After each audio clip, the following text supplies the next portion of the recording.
Amougou Belinga transféré à la prison centrale de Kodangui est condamné. Pour plus d'informations après le générique.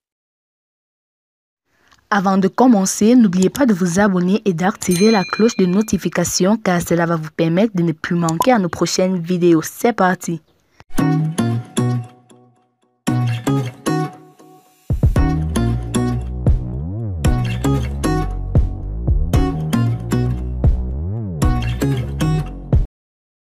L'affaire paraît déjà bien engagée et pourrait d'ailleurs prendre fin sous peu. Il fallait s'y attendre.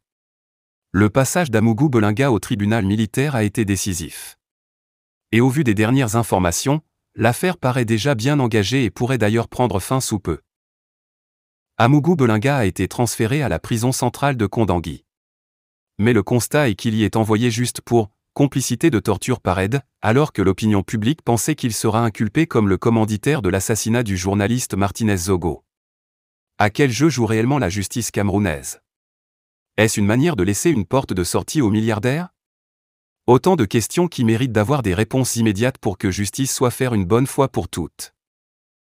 Mais en même temps, une autre question se pose, si c'est vrai que le Zonloa est seulement un complice, qui a réellement commandité l'assassinat de Martinez Zogo ou l'a tué? Car, sur la liste les charges retenues contre les autres personnes inculpées et envoyées à Kodangui, le mot assassinat n'y figure pas.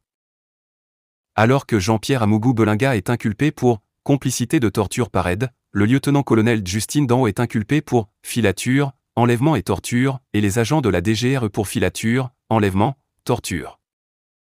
Reste à savoir s'il y a le nom d'une autre personne qui n'est pas citée mais qui est à la tête de toute l'opération. Seule la justice camerounaise peut apporter des réponses pour éclairer l'opinion publique. Amougou Belinga New. Amougou Belinga est désormais placé en détention provisoire. Cette fois-ci le dossier Amougou Belinga n'a plus bégayé. Très tôt, ce matin du 4 mars 2023, on en sait un peu plus dans l'affaire en cours.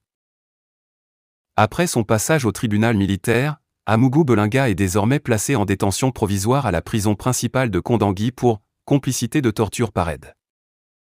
Que dit le code pénal sur la torture et la complicité de torture? Quelles peines sont réservées aux personnes en faute? Réponse à ces questions. Selon l'article 277A3 de la loi portant code pénal, est puni de l'emprisonnement à vie celui qui, par la torture, cause involontairement la mort d'autrui.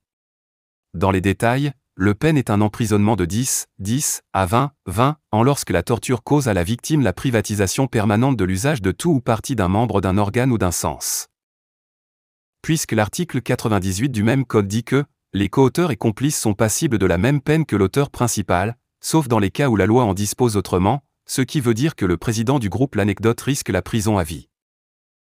Le colonel Justine Danho aussi risque la prison à vie puisqu'il a avoué être à la tête de l'opération de torture sur le journaliste de Martinez Zogo. Lui, Amougou Belinga et Maxime Eko sont donc tous les trois emmenés à la prison.